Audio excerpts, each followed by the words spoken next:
What's going on? It's your boy Sermon at Sermon's Domain on Twitter. Sampha is a name that is familiar with Drake fans as well as Kanye West fans. He's had show-stealing appearances on Drake's Too Much and Kanye West's St. Pablo from last year, and one that is really one of the best songs from the life of Pablo. So now it's time for Sampha to really shine bright with his own material. Process is his debut album and first project in about 3 years. That idea, that tactic to kind of prolong it has made Sampha bigger than ever because he's been able to get these big looks alongside Kanye, working with Solange, with Beyonce, Drake. You know, all these big names have sought him out, and all the time we've been waiting for him to drop an album. He's got the EPs out, but this is the album. This is the first time that a lot of people are going to be introduced to his own solo material. So it's clear that this is paid off by leaving his fans eager with anticipation. What an amazing voice and a pen game that is just so unique. Process is an album that I've listened to in upwards of at least 20 times since it leaked. And let's talk about that real quick. Unfortunately, it leaked a couple weeks before its February 3rd release date. And I do hope that the people that listen to it, the people that check it out, that watch this review, they're compelled to support it because it is a great album. I'm going to convey that a lot more in this review. But it's unfortunate that it leaked early. But it is an album that I've been playing almost non-stop. Like I said, 20 times. I'm still learning and understanding what he's talking about on the entire album. And I think that speaks to the level of depth that Sampha is able to create at. If you were to read these lyrics, you wouldn't look at them and say they're like deep or complex per se. But when you add them all together, when you include them as an entire song and listen to it, he does get very deep, he does get very personal, and he presents ideas that you really have to listen to this album a lot to understand. Leading up to this review, I read a lot of interviews from Sampha. I wanted to get a better picture of who this guy is beyond just the music that I was listening to. So I learned more about his upbringing. I learned about his parents coming from Sierra Leone to South London. I learned that he started working on Process back in 2014. And I just got an idea of who he is as a person. One of the things that stood out in one of the interviews was talking about how he often thinks about what the people think about his melancholy music. Like that's the word that he used, melancholy. And it is a good word to describe his music. And so it's interesting that an artist of his caliber really cares about what the people think about his music. I think a lot of artists act like they don't care about fan feedback. They don't care about the criticism. They don't care about the reviews. But it's good to know that Sampha is actually paying attention and that he cares. But overall, it was just great to get a better feel, something very human-like of who Sampha is. Now I'm going to talk about my favorite songs. I picked out 3 in particular, and we're going to start it off with the album's intro, Plastic 100 Degrees Celsius. The album's intro is one of the most fascinating songs on here. I didn't start writing what I wanted to say about this song until I was like 20 listens in. Every other song that I wanted to talk about, every other part of this review was written down, and I just couldn't figure out what I wanted to say about Plastic 100 Degrees Celsius. It was just one of those records that had me entranced the entire time. I love that he's using this record to talk about the pressures of being in the public's eye.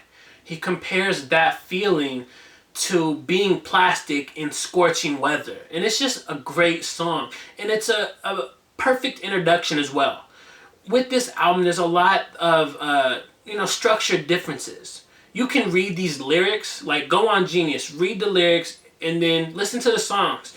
You have no idea how the structure is going to be just by reading the lyrics, as opposed to a lot of rap songs where it's just straightforward. It's this, and this. But you can look at this line, and this line right here might take I don't know, 20, 30 seconds, because Sampha is letting the first half of the line, he's talking about it, and then he takes a pause, you hear the instrumental for a little bit, or he takes a different pitch, a different tempo. There's just a lot going on with the structure, and I was really impressed with the way that he writes, with the way that this music sounds, especially on Plastic 100 Degrees Celsius. He also combines in elements of space as Buzz Aldrin and Neil Armstrong pop in with like some sound clips from back in the day. And with that, I'm still trying to fully grasp what this song is all about. Like, why are the space clips included in there? And how does that relate to everything else that he's talking about in the song? It's a very deep song, as I talked about in the intro. There's a lot of depth to what he says. The next song on my list is Cora Sings. There's not one bad song on this album. There's just something about Cora Sings that makes it the one. I think it's the way he writes. He's very thought-provoking when he writes these words. With Cora Sings, he paints a picture of being lonely. Like, he talks about being lonely in a desert and there's nobody for miles. The only person he has is himself and his gun. And that's not a very good image to have, because a lot of times when you're isolated like that, it's going to result in something bad. And he sings about wanting someone in his life, particularly his mother, who unfortunately passed away in 2014 from cancer. And so he writes this song, and that is one of the bases about it. And with Sampha, he gets really personal on this album. You can tell that a lot of this album was inspired by what was going on in his life. It's a very vulnerable look at who he is and what he's gone through. And I just love how he's not binding himself to the traditional way of making songs. He's switching up his voice, the flow, the tempo. He's letting the instrumental rock. He's doing all these different things that just make the music even more unique than it already is. The last song that I wanted to highlight is Timmy's Prayer. When I first heard the hook of this record, it really resonated with me. Love is one of the most beautiful things in the world, and being trapped by it is one of the worst things ever. Sampha tackles the idea that you're stuck, you're imprisoned in this love that you ruined.